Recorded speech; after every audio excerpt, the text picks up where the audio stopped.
এই নামাজের মধ্যে অতিরিক্ত কিছু তাসবিহ পাঠ করতে হয়।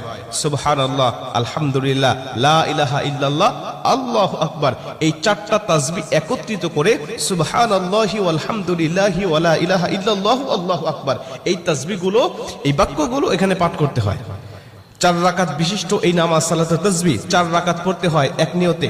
4 রাকাত নামাজে প্রতি রাকাতে 75 বার করে করে মোট 300 বার এই তাসবিহটা পাঠ করতে হয়। সুবহানাল্লাহি ওয়াল হামদুলিল্লাহি ওয়া লা ইলাহা ইল্লাল্লাহু আল্লাহু আকবার, এই তাসবিহটা, এই দোয়াটা 75 বার করে করে প্রতি 4 রাকাতে মোট 300 বার করে আপনি পাঠ করবেন। কি নিয়মে পাঠ করবেন আমি আপনাকে নিয়মটা শেখাচ্ছি। আবু দাউদ শরীফের 1297 নম্বর হাদিসের মধ্যে যে নিয়মটা এসেছে আমি এই নিয়মটা আপনাকে শেখাচ্ছি। আমাদের সমাজে আর বেশ কিছু মানুষ বেশ কিছু নিয়ম বলে, কিন্তু আমি আপনাকে হাদিস থেকে সরাসরি নিয়মটা জানাচ্ছি। এটা আপনি রেকর্ড করে নেন, খাতা কলম থাকলে লিখে নেন, প্রয়োজনে এটা যত সোশ্যাল মিডিয়াতে যাবে, ফেসবুক, ইউটিউবে যাবে, এটা